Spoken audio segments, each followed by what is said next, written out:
अभी अयोध्या में कुछ यज्ञ चल रहा था, आग लग गई वहां। ईश्वर की स्तुति कर रहे हैं, ईश्वर का यज्ञ कर रहे हैं और आग लग गई। लगनी नहीं चाहिए थी वहां। सोचिए, ईश्वर के घर में आग लग जाए तो वो ईश्वर हमारी रक्षा कैसे करेगा। इसी तरह की बातें करता हूं और कहता हूं कि मैं धर्म परिवर्तन करा रहा हूं, खुलकर कहता हूं। जिसको कुछ करना हो कर लीजिए। कि धर्म परिवर्तन क्या होता है, क्या कहीं पर लिखा है? धर्म परिवर्तन की कोई परिभाषा सुप्रीम कोर्ट ने बताई है? धर्म परिवर्तन किसे कहेंगे? ये जिसको धर्म परिवर्तन कह रहे हैं वो तो प्रतीकों का परिवर्तन है, समुदाय का परिवर्तन है, वर्ग का परिवर्तन है, मंदिर मस्जिद का परिवर्तन है, कपड़ों का परिवर्तन है, बालों का, दाढ़ी का, मूछ का परिवर्तन है। धर्म कहां है? प्रकृति का सिद्धांत है। जैसे सारी चीजें जब आप ऊपर फेंकोगे तो नीचे आ गिरती हैं। क्यों? क्योंकि प्रकृति का नियम है कि सारी चीजें नीचे आके ही गिरेंगी। ऐसे ही बुद्ध जो बात कह रहे हैं वो सब पर लागू होती है, लेकिन बाकी की बात करें तो हिंदुओं की बातें केवल हिंदुओं तक लागू होती है, मुसलमानों की बातें मुसलमानों पर लागू होती है, ईसाइयों की बातें ईसाइयों पर लागू होती हैं, बाकी पे लागू होती हैं। लेकिन बुद्ध की बातें सब पर लागू होती हैं। जो खाना खाएगा उसकी भूख मिटेगी, जो पानी पिएगा उसकी प्यास मिटेगी। यही बुद्ध का सिद्धांत है।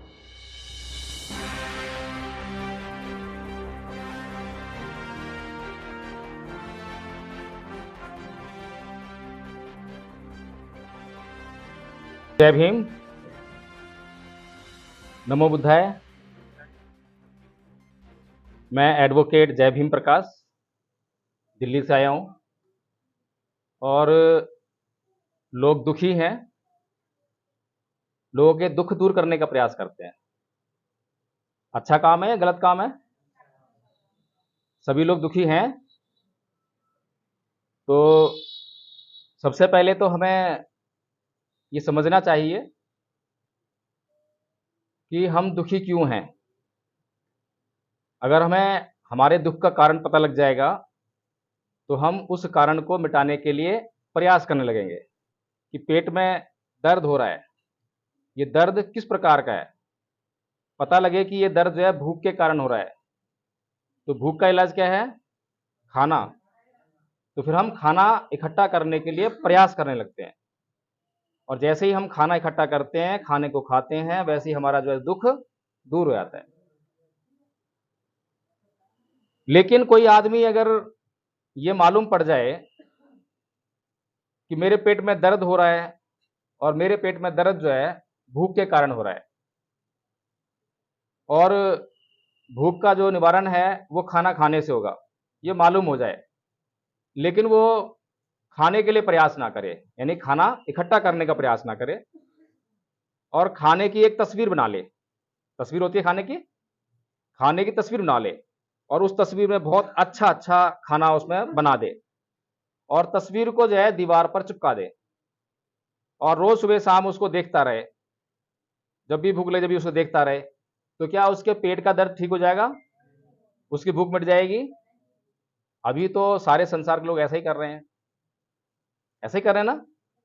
कोई मूर्ति में करता है जाकर, धूप बत्ती अगरबत्ती ऐसे करते हैं।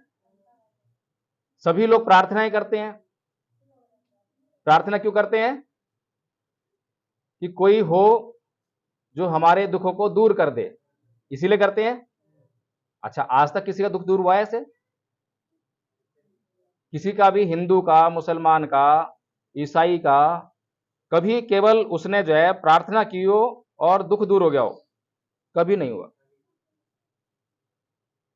तो इसीलिए हमें ये समझना चाहिए कि जो हम प्रार्थना कर रहे हैं, तो प्रार्थना में क्या कहते हैं हम?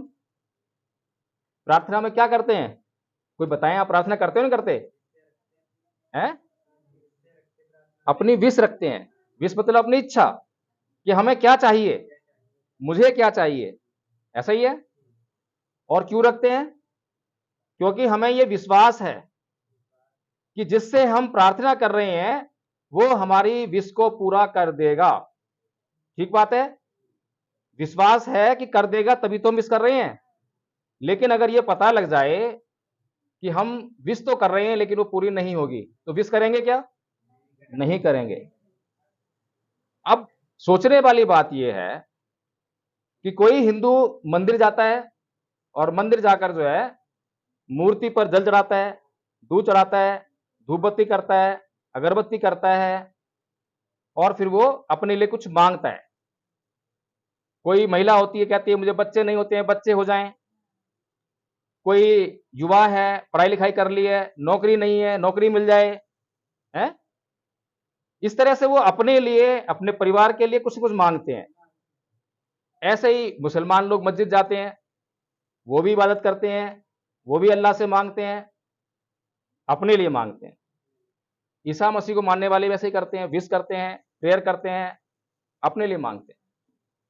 लेकिन एक सोचने वाली बात है, क्या हम कभी सोचते हैं कि जिससे हम मांग रहे हैं, अगर उसके भीतर देने की क्षमता है, देने की योग्यता है, तो फिर हम अपने लिए क्यों मांग रहे हैं? ये पूरा गांव है, इस पूरे गांव के लिए मांग लो भाई, एक ही आदमी मांग लो। अगर एक आदमी की और पूरे गांव के लिए सब कुछ मांगने की मुराद पूरी हो जाए, तो पूरा गांव सुखी हो जाएगा। और पूरे गांव में मैं भी तो रहता हूं, तो क्या मेरी विश पूरी नहीं होगी? लेकिन ऐसा नहीं होता है। ना तो हिंदू पुजारी आपको यह कहता है कि तुम सारे क्यों आ रहे हो, किसी एक को भेज दो, वही पूजा कर लेगा, उसी की पूजा से जो है सबका भला हो जाएगा। ना अल्लाह को मानने वाले ये कहते हैं इमाम साहब जो है, ना ही ईसा मसीह को मानने वाले कहते हैं ये सारे क्यों आ रहे हो, अकेला आ जाओ, एक ही प्रार्थना कर लो। कारण क्या है? फिर हम पता नहीं कब से ये प्रार्थनाएं कर रहे हैं, लेकिन हमारे दुख दूर नहीं हो रहे हैं। हमारे देश में एक महानतम हस्ती हुई, बहुत बड़ी महान हस्ती, भगवान बुद्ध, जानते हैं आप लोग? तो भगवान बुद्ध ने ये सब बातें नहीं कही कि तुम मेरे पास आओ, मुझसे मांगो, और जो मांगोगे मैं तुम्हें दे दूंगा। उन्होंने कभी नहीं कहा। उन्होंने क्या कहा? उन्होंने कहा कि मेरे पास आओगे तो मैं तुम्हें मार्ग बताऊंगा, और जब उस मार्ग पर चलोगे तो मंजिल तक पहुंच जाओगे। अब हम लोग पलिया से आए हैं, यहां पर आ गए हैं, बाकी रास्ता हमें नहीं मालूम पलिया कैसे आएंगे। अब आप लोगों से पूछें, क्योंकि आपको पता है, तो आप लोग हमें, अगर आपको रास्ता पता है पलिया का, तो ठीक ठीक रास्ता बता दोगे कि देखो ऐसे जाना, फिर आगे ऐसे रोड आएगा, वहां से लेफ्ट हो जाना, फिर आगे आएगा, वहां से राइट हो जाना, फिर आप पलिया पहुंच जाओगे। अब हमने आपकी बात सुन तो ली, लेकिन हमने आपकी बात नहीं मानी। आपने कहा था आगे चौराहा आएगा, वहां से लेफ्ट हो जाना, हम वहां से राइट हो गए। तो क्या हम कभी पलिया पहुंच पाएंगे? सीधी सी बात है। जो काम करने से हमारे दुख दूर होते हैं, अगर उस काम को नहीं करेंगे तो हमारा कभी दुख दूर नहीं होगा। और केवल भगवान बुद्ध ये बात कह रहे हैं। भगवान बुद्ध ने कभी नहीं कहा कि मेरी पूजा करो। अच्छा, पूजा करना भी हमें समझा ही नहीं, पूजा क्या होती है। पूजा करने का मतलब मालूम आप लोगों को कि पूजा कैसे होती है? बहुत से लोग सोचते हैं कि कोई मूर्ति रख दो, भगवान बुद्ध की मूर्तियां बनती हैं, तो मूर्ति रख दी, वहां धूप बत्ती कर दिया, अगरबत्ती कर दिया, है, तो उससे जो है कुछ ऐसे हाथ जोड़ लिया, हे भगवान, हे भगवान, हे सुती, हे, उसको पूजा कहते हैं। लेकिन क्या पूजा का यही मतलब है? पूजा का यही मतलब नहीं है। पूजा के लिए भगवान बुद्ध ने एक बात कही है। भगवान बुद्ध ने कहा कि असेवना च बालानंग पंडितानंद च सेवना पूजा च पूजनीयानंग एतंग मंगलमुत्तम। इसका मतलब है कि मूर्ख जनों की संगति नहीं करना, और बुद्धिमान लोगों की संगति करना, और पूजनीय लोगों की पूजा करना, इससे जो है मंगल होता है। यहां भगवान बुद्ध पूजा करने के लिए कह रहे हैं, लेकिन कैसे कह रहे हैं ये समझ में नहीं आया लोगों को। और भगवान बुद्ध के बाद जो है लोगों ने लोगों को मूर्ख बनाने के लिए किसी की मूर्ति पूजा करा दिया, किसी से कुत्ता पुजवाया, किसी से गधा पुजवाया, किसी से चूहा पुजवाया, जो मन में आया सो पुजवा लिया। अब पूजा क्या होती है? उदाहरण देंगे। बच्चे स्कूल जाते हैं, वहां पर एक मास्टर है जो गणित पढ़ाता है ना। अब बच्चा जाए और मास्टर को जो है धमकाए, ए मास्टर मुझे गणित सिखा, ये सवाल बताओ, ये सवाल नहीं आता, मास्टर बताएगा? और अगर उसकी धमक में आ भी जाए, डर जाए, तो खाली वही सवाल बताएगा, और उसका बस चलेगा तो सवाल भी गलत बता देगा। हमारा ऐसा काम करेगा कि हमारा नुकसान हो जाए, ऐसा ही है। लेकिन दूसरा बच्चा जाए जाके मास्टर के पहले पैर छुए, पैर दबाए, मास्टर जी कोई काम हो तो बताइए। फिर मास्टर क्या करेगा, अरे बच्चा ठीक है, इधर आ, ये सवाल कर, एग्जाम आने वाला है। और सवेरे तो पढ़ता नहीं पढ़ता, सवेरे 5 बजे के उठ के पढ़ लेकर, और हो सकता है तो मास्टर जी घर पहुंच जाएंगे सवेरे सवेरे, अरे बच्चा उठा नहीं, उठ जा, चल पढ़ाई करने बैठ जा, और उसका कल्याण ही करके रख देंगे। पूजा समझ में आ गई? इसको बुद्ध ने पूजा कहा है, हैं? हम क्या कर रहे हैं, हम क्या कर रहे हैं? तो इसीलिए हमारे जीवन में दुख क्या है, आप लोग पता है दुख क्या है? आप लोगों को दुख पता है दुख क्या है? हम लोगों ने समझा ही नहीं कुछ भी, और कभी कोई आता है कभी कोई आता है, हमें जो बताता है हम चलने लगते हैं। तो दुख क्या है? दुख को पहले समझना पड़ेगा। दुख क्या है? जन्म लेना दुख है। बुद्ध ने कैसे डिफाइन किया है? बुद्ध की भाषा बताते हैं, जाति पि दुखा, जरा पि दुखा, व्याधि पि दुखा, मरणम पि दुखं, शोक परिदेव दो मनस्य उपाया सापि दुख, पियहि विपयोगो दुखो अप्यहि संपयोगो दुखं, यम पि छगने लवती तम पि दुखं, संखितेन पचुपादान खंदापि दुखा। जन्म लेना दुख है या नहीं बताइए? कोई भी प्राणी, चाहे वो मनुष्य हो, चाहे कोई पशु हो, पक्षी हो, जन्म लेने पर किसी को सुख नहीं मिलता। सब दुख भोगते हुए ही जन्म लेते हैं, इसीलिए रोते हैं, है ना, कष्ट होता है। फिर क्या है? रोग दुख है, बीमारी, जब बीमार होते दुख होता है ना। फिर क्या दुख है? बुढ़ापा, जब बूढ़े होते हैं तो जो हम चाहते हैं वो नहीं कर पाते, दुख होता है। फिर क्या दुख है? मरना दुख है, कोई मरना नहीं चाहता, कोई खुशी से नहीं मरता, दुख ही दुख है। फिर क्या दुख है? जिनको हम चाहते हैं और जब वो हमसे बिछुड़ते हैं तो दुख होता है, जिनको हम नहीं चाहते हैं वो मिलते हैं तो दुख होता है, जिन चीजों को प्राप्त करना चाहते हैं वो चीजें नहीं मिलती हैं तो दुख होता है। कुल मिलाकर बात तो ये है कि 5 स्कंधों से निर्मित ये मेरा जो शरीर है, ये दुखों का घर है? ये तो दुखों का घर है, और ढूंढ के आ रहे हैं शरीर में सुख। अब शरीर में दुख है और ढूंढ रहे हैं सुख, तो क्या मिलेगा हमें? सुख कैसे मिले? सुख कैसे मिले? केवल भगवान बुद्ध ने इसका मार्ग बताया है। बाकी लोग तो बड़ी मोटी मोटी बातें करते हैं, क्या कहेंगे? हिंसा मत करो, चोरी मत करो, व्यभिचार मत करो, झूठ मत बोलो, नशा मत करो। क्या ये बातें जानते नहीं हम? फिर ये कौन सा ज्ञान हुआ है? भाई ये तो बातें जानते हैं, पर हमारी समस्या ये नहीं है, जानने की समस्या नहीं है। हमारी समस्या क्या है कि हम जानते हैं कि हमें हिंसा नहीं करनी चाहिए, फिर भी हम हिंसा क्यों करते हैं। हमें चोरी नहीं करनी चाहिए, फिर भी हम चोरी क्यों करते हैं। समस्या हमारी, हम क्यों करते हैं ये है। अब इस पर कोई फोकस नहीं करता, क्योंकि जो जिसके पास ज्ञान होगा, जिसके पास समाधान होगा, वो आपको समाधान देगा ही। मेरे पास है तो मैं आपको समाधान दे रहा हूं। बुद्ध ने इस समाधान को खोजा कि ये जो दुख है, अगर शरीर जो है दुखों का घर है, तो ऐसे कैसे मुक्त हो, कैसे मुक्त हो। अब दुख कैसे आता है, इसका थोड़ा सा उदाहरण समझते हैं। एक आदमी जो है सुबह से लेकर शाम तक मजदूरी करता है। अब मजदूरी करना कोई आसान काम तो नहीं है, बड़ी मेहनत लगती है? मेहनत करके उसने शाम को 500 रुपया कमा लिया, और शाम को सुख के रूप में उसके सामने मदिरा आ गई। अब जो 200 रुपया उसमें से निकाल के बच्चों की फीस भरनी थी, उसने वो मदिरा में खर्च कर दिया। मदिरा पी ली, मदिरा का सुख भोग लिया, और मदिरा का सुख भोगने के बाद फिर से क्या मिलेगा? दुख। ऐसा ही है। तो सुख और दुख की जो कहानी है वो हमें समझ में नहीं आई। सुख और दुख की कहानी क्या है? सभी लोगों को मेरी बातों में बातें पसंद आ रही हैं? कुछ मैं गलत तो नहीं कह रहा हूं? तो सुख और दुख की अगर हमें कहानी समझ में आ गई तो हम अपने दुखों को दूर कर लेंगे और सुख को प्राप्त करने लगेंगे। तो सुख और दुख की कहानी कैसे है कि जीवन में दो ही तरह की स्थितियां होती हैं, या तो सुख होगा या दुख होगा। एक ही टाइम में कभी होता है ऐसा कि सुख भी हो और दुख भी हो? नहीं होता। या तो आप हंस रहे हैं या आप रो रहे हैं, दोनों में से एक ही काम करोगे, दोनों काम एक साथ नहीं कर सकते। ठीक है? अच्छा, अब इसकी कहानी क्या है? कहानी शुरुआत ऐसे होती है कि जीवन में सुख भी आता है और जीवन में दुख भी आता है। जब जीवन में सुख आया, और सुख को हम क्या करते हैं, जब जीवन में सुख आता है तो क्या करते हैं? भोगने भागते हैं। ऐसा ही करते हैं।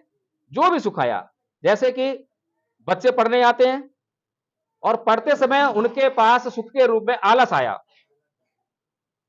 खेलने का आया, ऐसा ही है, खेलना आया, टीवी देखना आया, मोबाइल देखना आया, ये उनको सुख प्रतीत होता है। जिन बच्चों ने इसमें सुख महसूस किया और इसको भोगने लगे, उनके जीवन में क्या आने वाला है? क्योंकि सुख को तो भोगेंगे, अभी टीवी क्या देखेंगे, 1 घंटा, 2 घंटा, 4 घंटा, 1 दिन, ऐसा ही है। और उस समय उन्हें क्या करना चाहिए था? पढ़ाई करनी चाहिए थी। अब पढ़ाई में उनको कष्ट महसूस हो रहा है।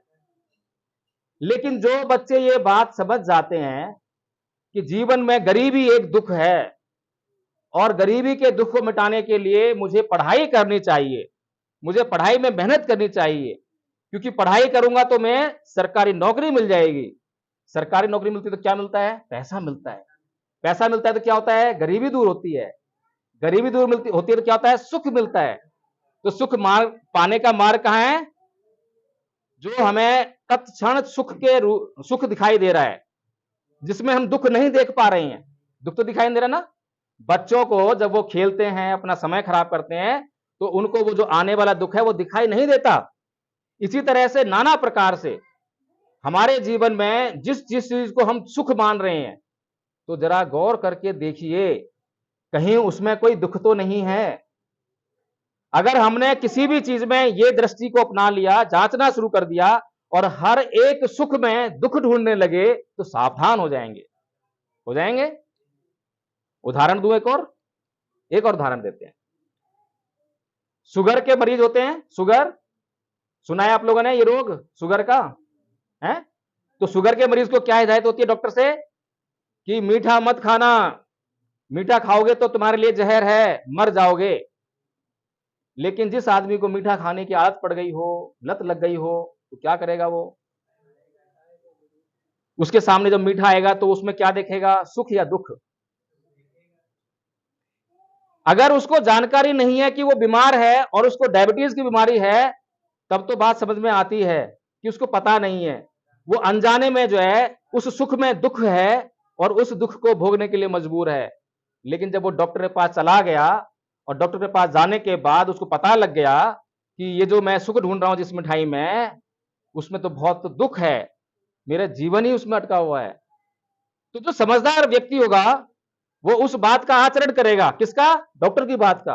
और कभी भी उस मीठे को खाएगा नहीं। खाएगा। लेकिन जो मूर्ख होगा वो क्या करेगा? अरे होगा सो हो जाएगा, अभी तो मीठा आया है, मीठा तो खा लूं, मरना ही तो है, खा के मरूंगा। ऐसा ही है। तो वो खा लेता है। अब उसे क्या मालूम था कि खाते ही जो है उसको फिर पीड़ा होने वाली है। फिर पीड़ा होती है, दुख होता है, फिर छटपटाता है, हाय रे मरा, बचाओ बचाओ, डॉक्टर साहब क्यों चिल्ला रहा है? ये कहा था ना, डॉक्टर साहब ने कहा था। ऐसे ही जो दारू पीने वाले लोग हैं, जब दारू पीते हैं तो समाज बताता है उनको, परिवार बोलता है उनको कि इस दारू से हम बर्बाद हो जाएंगे, तुम्हारी किडनी खराब हो जाएगी, तुम्हारा लीवर खराब हो जाएगा, तुम्हारा शरीर नष्ट हो जाएगा। पता है उसको, मालूम है, लेकिन फिर भी वो उसको पीने का उसको अभ्यास हो गया है। चित्त को ऐसा अभ्यास, आदत पड़ गई है, वो नहीं छोड़ पा रहा है। कहता अरे यार मरना है तो पी के मरते हैं। मरो, पी के मरो। फिर चिल्लाते क्यों हो? फिर हाय हाय क्यों चिल्लाते हो? आराम से मरो ना फिर, है? तो इसीलिए हमें जो है जीवन को समझना पड़ेगा, जीवन की सच्चाई को समझना पड़ेगा। जीवन की सच्चाई जो है प्रार्थनाओं में नहीं है। अच्छा, सबसे पहले ये बताइए मुझे, आपको भारत का कोई ऐसा त्योहार बताइए जो पूरी दुनिया के लोग बनाते हों। भारत का कोई त्योहार, त्योहार समझते हैं ना, तो भारत का कोई ऐसा त्योहार बताइए जिसको पूरी दुनिया के लोग बनाते हों। बताइए। अच्छा, 15 अगस्त दुनिया के लोग मनाते हैं, तो हैं? दुनिया के अधिकांश लोग मनाते हैं। जैसे कि क्रिसमस। क्रिसमस जो है दुनिया के अधिकतर देशों में अधिकांश लोग मनाते हैं ना। तो इंटरनेशनल पर्व हो गया, ये इंटरनेशनल फेस्टिवल हो गया ना। ये तो लेकिन भारत का नहीं है, ये कहां का है? ये विदेश का है। लेकिन हमारा अपना त्योहार जो पूरी दुनिया मनाती है, तो हमारे लिए गर्व की बात होगी नहीं होगी? अरे हमारे ही देश का त्योहार जिसको पूरी दुनिया मनाती है, तो हमारे लिए गर्व की बात नहीं होगी क्या? गौरव होगा ना। तो कौन सा त्योहार है वो? 14 अप्रैल।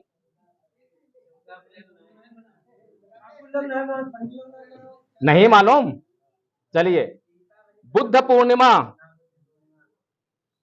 बुद्ध पूर्णिमा पूरी दुनिया मनाती है, दिवाली नहीं मनाती है। दिवाली तो पूरे भारत में नहीं मनाई जाती। हाँ, बुद्ध वाली बुद्ध पूर्णिमा। अब बुद्ध कहाँ? अब मेरी बात सुन लीजिए, अपनी बात बाद में कर लेना, कुछ पूछना हो तो पूछ लीजिएगा। अब बुद्ध कहाँ पैदा हुए हैं? लुम्बिनी वन भारत पैदा हुए ना। लुम्बिनी वन तो कहाँ है? नेपाल में है। और मैं कह रहा हूं भारत में पैदा हुए।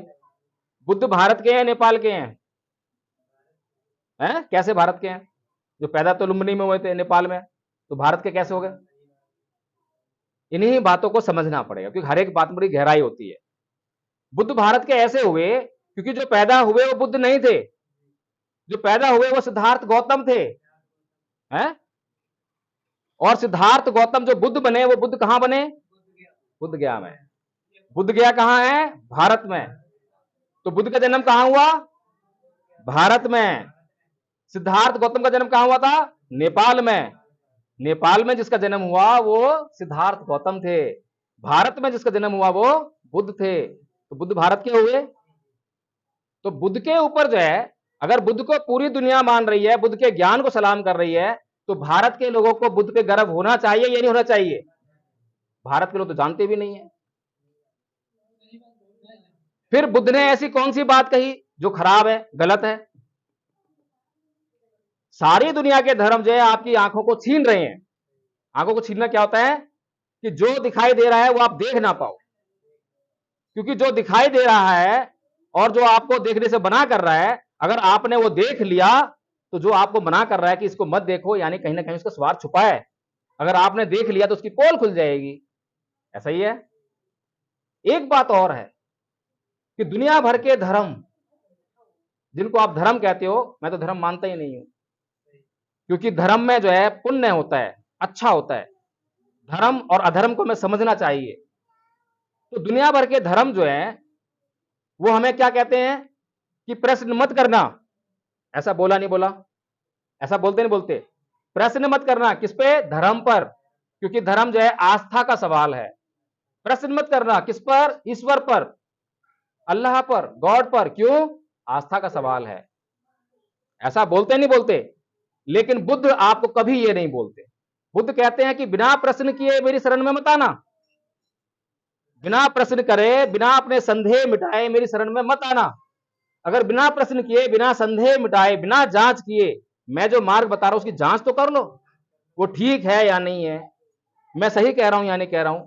अगर मैं जो बता रहा हूं उसकी आप जांच नहीं कह रहे हो, केवल इसलिए आ रहे हो क्योंकि बुद्ध बहुत अच्छे लगते हैं, बुद्ध बहुत अच्छा बोलते हैं, बुद्ध मुझे बहुत प्रिय हैं, केवल इसलिए शरण में आओगे, तो मैं जो तुम्हें तुम्हारे दुख दूर करने के लिए मार्ग बताऊंगा, चलो नहीं पाओगे। जब तक मार्ग पर नहीं चलोगे तुम्हारा कष्ट दूर नहीं होगा। तो बुद्ध केवल एकमात्र ऐसे व्यक्ति हैं जो कहते हैं कि मेरी जांच करो। अब बताइए, जो लोग ये कहते हैं या जो व्यक्ति ये कहे कि प्रश्न मत करना भाई, कुछ पूछना मत, वो सच्चा ईमानदार व्यक्ति है क्या? और जो ये कहे कि जो पूछना है पूछ लो, अब बताइए सच्चा ईमानदार है कि नहीं है? तो पूरी दुनिया को जो है कुछ लोग गुमराह कर रहे हैं और पूरी दुनिया को बुद्ध आंखें दे रहे हैं। लो आंखें, देखो, खुद से देखो कि क्या सही है, खुद से देखो कि क्या गलत है। किसी के कहने की जरूरत नहीं है, किसी को मानने की जरूरत नहीं है। जिसको देख लोगे तो मानने की जरूरत पड़ेगी क्या? सामने पहाड़ दिखाई दे रहा है, पहाड़ दिखाई दे तो कभी मानते हो उसको? मैं मान रहा हूं ये पहाड़, ऐसा होता है कभी? नहीं। मैं देख रहा हूं कि वो पहाड़ है। जिसको देख लिया उसको मानने की अवस्था है। मानने की अवस्था उसको होती है जिसको हम देख नहीं पा रहे हैं, मानना पड़ेगा। मान लीजिए इसका मान ये है, पढ़ाते ना, मान लीजिए, दिखाई नहीं दे रहा है वो, इसलिए मानना पड़ता है। इसीलिए बुद्ध आपको आंखें देते हैं कि मानने की कोई जरूरत नहीं है, सीधे सीधे देख लीजिए। और जब देख लोगे तो मानने की अवस्था रह नहीं जाएगी, देख ही लोगे, व्यवहार कर ही लोगे। मान लीजिए, क्या मान लीजिए? कि पानी पीने से प्यास मिट जाती है। मानने की जरूरत है क्या? अरे भाई, गिलास तुम्हारे पास है, पानी तुम्हारे पास है, प्यास लगे तो पी कर देख लेना, मानने की क्या बात है? लेकिन ये संसार के लोग क्या समझा रहे हैं हमें? मान लीजिए, मान लीजिए, मान लीजिए ईश्वर है, मान लीजिए अल्लाह है। क्यों मान लीजिए? दिखाइए।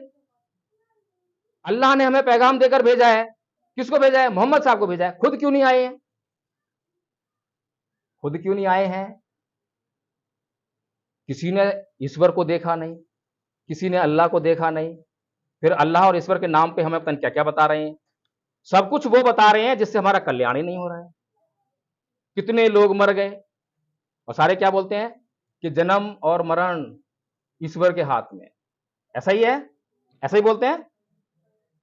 गॉड वाले बोलते हैं कि गॉड के हाथ में है, अल्लाह वाले बोलते हैं अल्लाह के हाथ में है। आप मुझे ये बताओ कि अगर जन्म और मरण ईश्वर अल्लाह के हाथ में है तो कुछ बच्चे पैदा होते ही मर जाते हैं। क्यों पैदा किया भाई? मरने के लिए? कोई पूछता है क्या? फिर कर्मों का हिसाब होगा। कोई कहता है कि वो क्या है, कयामत का दिन आएगा और कयामत के दिन जो है अल्लाह आपके कर्मों का हिसाब करेगा। ऐसा ईसाइयों में कुछ होता है? कौन सा दिन होता है कहते हैं उसको? वो दिन कौन सा है उसमें कि वो दिन आएगा, उस दिन आपके कर्मों का हिसाब होगा। ठीक है, अच्छी बात है, कर्मों का हिसाब होना चाहिए, लेकिन कर्म करने की सबको बराबर सहूलियत मिलनी चाहिए, नहीं मिलनी चाहिए? कोई 10 साल की उम्र में मरता है, कोई 50 साल में मरता है, कोई 100 साल में मरता है। ये क्यों? बराबर उम्र तो दो पहले। इसका मतलब सब कुछ जो है हवा हवाई चल रहा है। हमें मूर्ख बनाने का षड्यंत्र चल रहा है। मूर्ख कोई हमें क्यों बना रहा है? कहीं ना कहीं उसका फायदा हो रहा है, जब भी मूर्ख बना रहा है। सच क्यों नहीं बोल रहा है?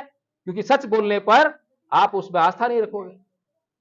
लेकिन बुद्ध तो किसी बात से घबरा नहीं रहे हैं, और बुद्ध ने कभी किसी को लोभ लालच नहीं दिया, कभी किसी को जोर जबरदस्ती नहीं की। पूरी दुनिया में केवल एक धर्म ऐसा है, बौद्ध धर्म, जो पूरी दुनिया में फैला है, लेकिन उसको प्रचार करने के लिए गवाह है पूरा इतिहास कि एक बूंद रक्त की नहीं बही है। बही है? बाकी धर्मों का क्या हाल है? इतिहास पढ़ लीजिए, बोलिए मुझे। आपके सामने अभी जो है भारत में ही बोल हिंदू जय श्री राम बोलते हैं ना? बोलता है नहीं बोलता? ले नहीं तो होता है जोर जबरदस्ती।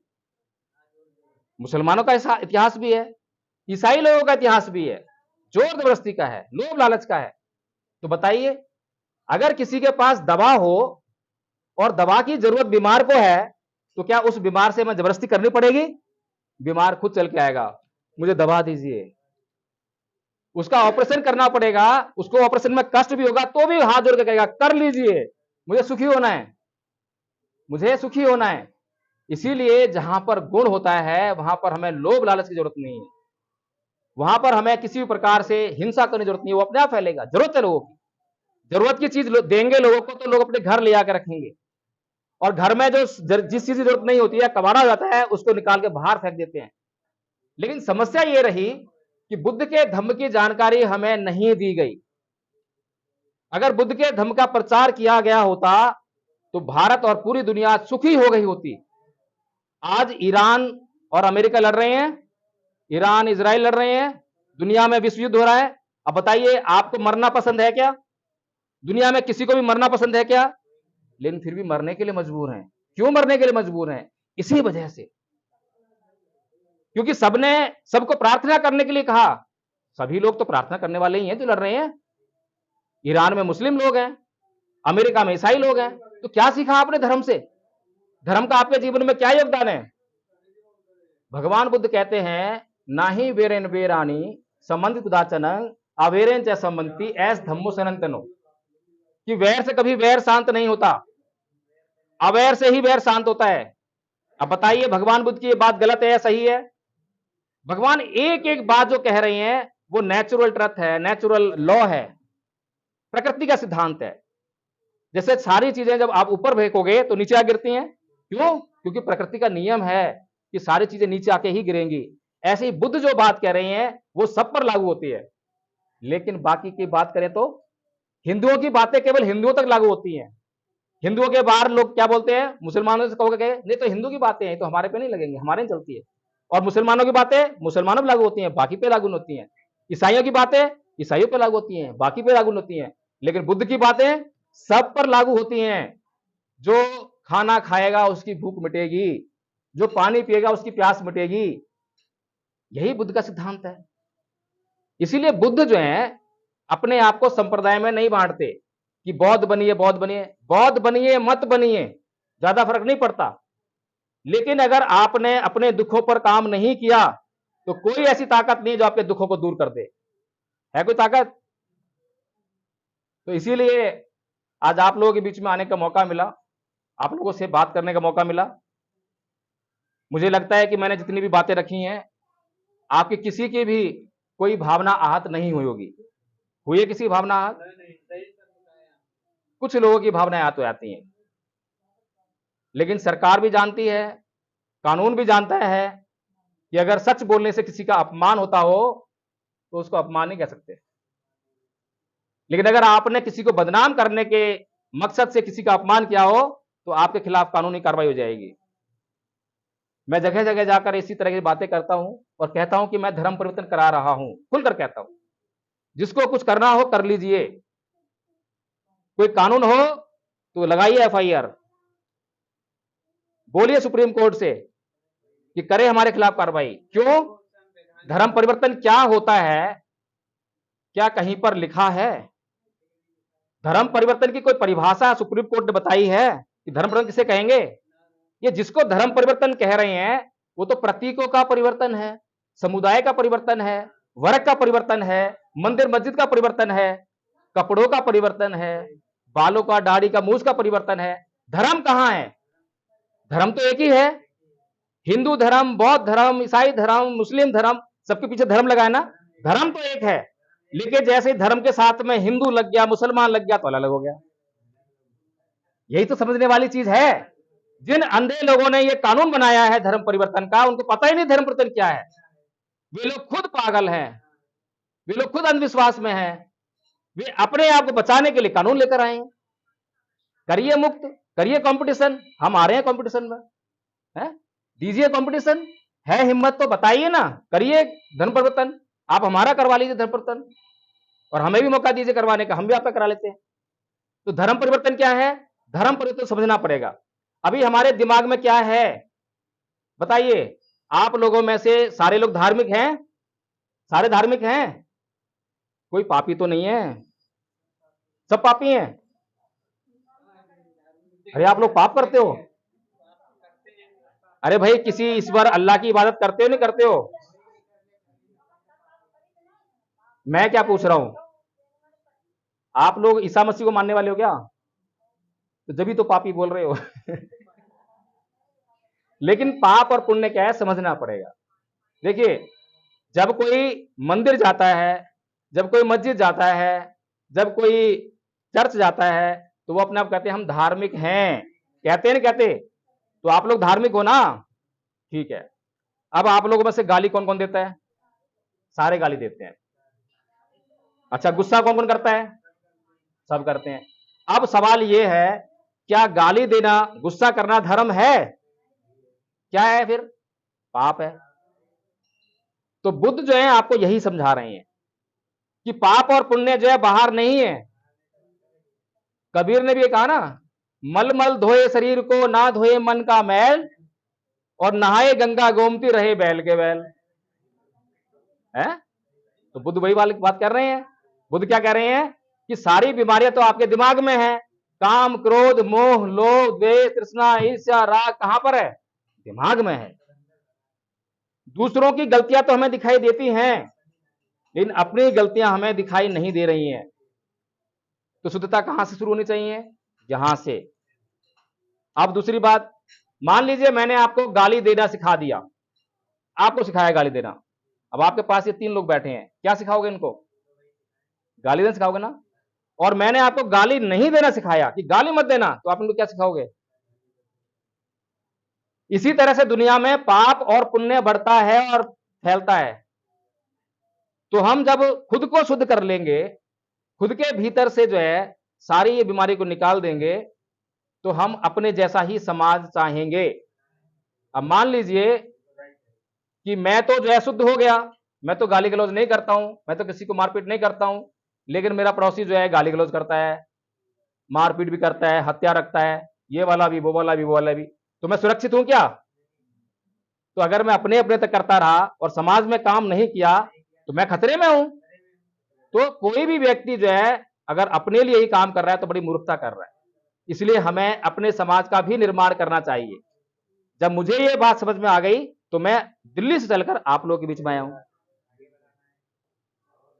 है इसी में राष्ट्र का निर्माण है। जब सारे लोग सुखी हों तब राष्ट्र का निर्माण होगा, तब कहें कि हाँ हम पापी नहीं है, क्योंकि हमारा पड़ोसी सुखी है। लेकिन हमारा पड़ोसी दुखी है, भूखा है, और हमारे पास धन है, धान्य है, अनाज भरा पड़ा है, लेकिन हम उसको नहीं दे रहे हैं भूख में। ये कैसा धर्म हुआ? ये कैसा राष्ट्र हुआ? ये कैसा समाज हुआ? ये कैसा गांव हुआ? गांव, परिवार, राष्ट्र, समाज, इसके मायने नहीं समझ में आए। इसके मायने ये हैं कि जब भी मेरे पड़ोसी को, मेरे भाई को कभी दुख तकलीफ हो तो उसके करहाने से पहले मैं उसके लिए हाजिर हो जाऊं कि भैया क्या समस्या है? तब समाज बनेगा, तब गांव बनेगा, तब परिवार बनेगा। आज तो हम जो है ईर्ष्या करने लगे हैं। मेरे पड़ोसी का मकान 3 मंजिल नहीं होना चाहिए क्योंकि मेरा 2 मंजिल है? तो ऐसे हम परिवार बनाएंगे, समाज बनाएंगे, देश बनाएंगे। अरे बाहर के विदेशी तो हमें लूट खा जाएंगे क्योंकि हम आपस में लड़ रहे हैं। तो अभी इन्हीं बातों का प्रचार करना है। मैं ज्यादा लंबी बात नहीं करूंगा कि जितनी मर्जी बातें कर लो। अब बातें आप थोड़ा नोट कर पाओगे इतनी है, कहां रख पाओगे? इसीलिए थोड़ी बात करी जाए और अभ्यास ज्यादा करा जाए। जैसे कि जब हम किसी को गाड़ी चलाना सिखाएं और बता दें देखो ये ब्रेक है, ये क्लच है, ये रेस है, क्लच दबाओगे, ये करोगे, समझा तो दिया, समझा के छोड़ दिया, चला लेगा गाड़ी। इसीलिए उसको बार बार उसके साथ में रह के प्रैक्टिस करवानी पड़ेगी। जब तक उसको गाड़ी चलाना ना आ जाए तो छोड़ नहीं सकते उसको, और जब गाड़ी चलाना आ जाए तो वो पता नहीं कितने लोगों को गाड़ी चलाना सिखा देगा। तो ऐसे काम हमें करना है। कितने लोग तैयार हैं? आप लोग तैयार नहीं हो? स्वार्थी हो? अच्छा कैसे करेंगे बताइए। हमारे पास एक कोर्स है, छोटा कोर्स है। कोई भी आदमी जो है, और कोर्स जो है पाली और हिंदी में है। आप लोग हिंदी भाषा समझते हैं इसलिए पाली हिंदी में है। जो अंग्रेजी समझते हैं उनके लिए पाली इंग्लिश में लेकर आएंगे। जो कोई भी भाषा समझते हैं पाली प्लस वो भाषा, ठीक है। और छोटा सा कोर्स है। उस कोर्स को अनपढ़ लोगों ने भी कर लिया है। याद करना पड़ेगा, बिना याद करे काम नहीं चलेगा। पहले याद करना। उदाहरण देता हूं मैं आपको। अगर कोर्स आपने याद कर लिया तो भी कल्याण होने वाला नहीं है। क्यों नहीं होने वाला? एक उदाहरण दूंगा, समझ में आ जाएगा। मान लीजिए मैं गाड़ी से आया हूं, कार से। अगर मैं आप लोगों को ये गाड़ी गिफ्ट कर जाऊं यहां पर, तो आपको फायदा होगा नहीं होगा? होगा? नहीं होगा। गाड़ी चलानी आती है? जब तक गाड़ी चलानी नहीं आई फायदा कैसे होगा भाई? सही बात है। अब मैंने थोड़ा सा रुका यहां पर और आपको मैंने गाड़ी चलाना भी सिखा दिया, तब तो फायदा हो ही जाएगा? नहीं होगा, गाड़ी चलानी पड़ेगी। बताइए झूठ बोल रहा हूं सही बोल रहा हूं? जब तक गाड़ी चलाओगे नहीं, फायदा नहीं मिलने वाला गाड़ी का। इसीलिए जो कोर्स हम कराएंगे पहले याद करना पड़ेगा, फिर याद करने के बाद उसको जीवन में कैसे लागू करना है वो सीखना पड़ेगा, उसका अभ्यास करना पड़ेगा। और जैसे ही सीखने के बाद अभ्यास कर लेंगे और उसको अपने जीवन में लागू करना शुरू करेंगे, उस कोर्स का आपको फायदा होने लगेगा। और यहां पर मैं गारंटी दे रहा हूं आपको कि उस कोर्स को करने के बाद अगर आपका जीवन ना बदले तो मेरी गर्दन पकड़ लेना, दबा देना। ये गारंटी कोई दे सकता है? कोई पुजारी, कोई डॉक्टर, कोई वकील? और मैं इतनी बड़ी गारंटी दे रहा हूं, बताइए कितनी सत्यता होगी उसमें? कोई आपको झूठ बोल रहा हूं, बहका रहा हूं, फुसला रहा हूं, कोई लोभ लालच कोई कर रहा हूं? बताइए मैं आपको। कल्याण है बहुत बड़ा।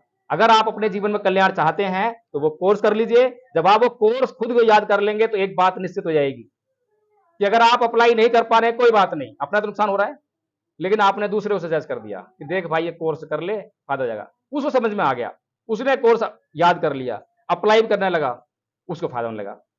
जैसे कि आपको कोई तकलीफ हो, हमने दवाई बता दी लेकिन आप दवाई खा नहीं पा रहे हैं, लेकिन दवाई की जानकारी हो गई कि उसने मेरे को दवाई बताई थी। तो कोई और ऐसे ही मरीज आ गया उसी बीमारी का, तो उसको बोला यार वो दवाई बताई थी, देख लो खा के अगर मिल जाए तो। उसने जो है उस पर फोकस किया, दवाई को लेकर आया, खा भी लिया, उसको तो फायदा हो गया ना। माध्यम कौन बना? आप। तो हम कहीं पर अगर अपना कल्याण कर भी ना पाए, लेकिन दूसरों का कल्याण हम कर सकते हैं। इसीलिए हमें सीखना है, फिर सिखाना है। तो जो लोग तैयार हैं वो लोग अपना नाम और मोबाइल नंबर लिखवा दीजिए। आदरणीय वकील साहब जी हमारे साथ में हैं और हम इनके माध्यम से ही आप लोगों से संपर्क करेंगे। कोर्स आपको भी दे जाएंगे। अभी फिलहाल 2-4 पर्चे हमारे पास हैं, वो आपको दे जाएंगे। उसको आप जो है, जैसे यहाँ पे इकट्ठा होते हैं, हर संडे इकट्ठा होते हैं, तो हर संडे इकट्ठा होकर उसको जो है वाचन कर लीजिए। फिर गूगल मीट होती है हमारी, जो है सुबह होती है, दोपहर होती है, शाम को होती है। अगर आप गूगल मीट जुड़ सकते हैं, आपको लिंक दे देंगे, उस मीटिंग में जुड़िए, वहां पे आपको वाचन करा देंगे। अब तक हमने ऐसे बहुत सारे लोगों को कोर्स करा दिया है और उनकी जिंदगियां बदली हैं। इन झगड़ों से कौन सा परिवार ग्रस्त नहीं है? कोई हिंदू, मुसलमान, सिख, ईसाई, सबके लिए दवा है या नहीं है? दवा का काम किया नहीं क्या? जो काम 3 दिन में नहीं हो पा रहा था, एक क्षण में हो गया। बुद्ध की एक बात स्मरण आते ही हो गया। कोई चमत्कार थोड़ा ना करा। चमत्कार हुआ क्या? चमत्कार करने वाले चिल्लाते रहते हैं, घर में कलह कलेश पड़ा हो। चमत्कार करने वालों, चमत्कार का दावा करने वालों के खुद के घर जल रहे हैं। अभी अयोध्या में कुछ यज्ञ चल रहा था, आग लग गई वहां। ईश्वर की स्तुति कर रहे हैं, ईश्वर का यज्ञ कर रहे हैं और आग लग गई। लगनी नहीं चाहिए थी वहां। सोचिए, ईश्वर के घर में आग लग जाए तो वो ईश्वर हमारी रक्षा कैसे करेगा? खैर, मैं इन बातों में नहीं जाऊंगा कि उसकी आलोचना करो, इसकी आलोचना क्या करना है हमें आलोचना करके। जब हमारे पास एक सटीक मार्ग है जिससे हम सुखी हो सकते हैं, अगर ये मार्ग हमने अपना लिया तो हमारे बच्चे जो है सही मार्ग पर रहेंगे। अगर हमारे बच्चे सही मार्ग पर चले तो वो पढ़ने लिखने लग जाएंगे, अपना लक्ष्य बना लेंगे, और लक्ष्य जब बन जाएगा तो हम एक समाज बना लेंगे। इसमें हम अभी क्या कर रहे हैं, बहुत आसान कार्य है। हमारे समाज में गरीबी है, बहुत से लोगों के पास घर नहीं है, बहुत से लोगों के पास रोजगार नहीं है। लेकिन अगर समाज बन जाए तो हमारी सारी समस्याएं सॉल्व हो जाएं। लेकिन हम समाज नहीं बना पाए हैं, इसलिए हमारी समस्याएं सॉल्व नहीं हो रही हैं। क्यों? क्योंकि सभी लोगों को अपने से मतलब है, दूसरे मतलब नहीं है। इसीलिए मान लीजिए कि 1 करोड़ लोग हैं। 1 करोड़ रहने दीजिए, तो ब्लैक बोर्ड नहीं अच्छा, 1 करोड़ रहने दीजिए। एक परिवार है 5 लोगों का, समझ में आ रही है बात? और पांचों लोग जो हैं अपने अपने में मस्त रहते हैं, उन्हें एक दूसरे को मतलब नहीं है। अब उस परिवार के एक व्यक्ति को 25,000 रुपए की जरूरत आ गई। मान लीजिए अपने बेटे का एडमिशन कराना है स्कूल में, 25,000 रुपए चाहिए। अब समस्या कितनी बड़ी है? 25,000 की। अगर उसने इंतजाम कर लिया तो ठीक, और इंतजाम नहीं हुआ तो नुकसान होगा, नहीं होगा? ऐसे ही एक दूसरा परिवार है, उसमें भी 5 लोग हैं, लेकिन वो आपस में एक दूसरे से मिलकर रहते हैं। उनकी दुख मुसीबत सबकी दुख मुसीबत है। अब उसमें भी एक आदमी को 25,000 जरूरत पड़ गई। अब समस्या कितनी बड़ी है? 25,000 की है? नहीं, अब समस्या 5,000 रुपए की है। यह समझने वाली बात है। अब एक और परिवार है, उसमें 25,000 लोग रहते हैं, और 25,000 लोग जो है वो आपस में मिलजुल कर रहते हैं, एक दूसरे की दुख मुसीबत को अपने दुख में समझते हैं। वहां पर भी एक आदमी को जो है 25,000 रुपए जरूरत पड़ेगी। अब बताइए समस्या कितनी है? 1 रुपए की। अब क्या समस्या है? अब तो समस्या ही नहीं है। ये चमत्कार कैसे हुआ? किसी की स्तुति करने से, किसी की प्रार्थना करने से, केवल अपने समाज का निर्माण करने से चमत्कार हुआ। तो हमें अपने समाज का निर्माण करना है, इकट्ठे होना है, एक राह पे चलना है, सत्य के मार्ग पे चलना है। इसी के साथ मैं अपनी बात समाप्त करता हूं। सभी को जय भीम, नमो बुद्धाय।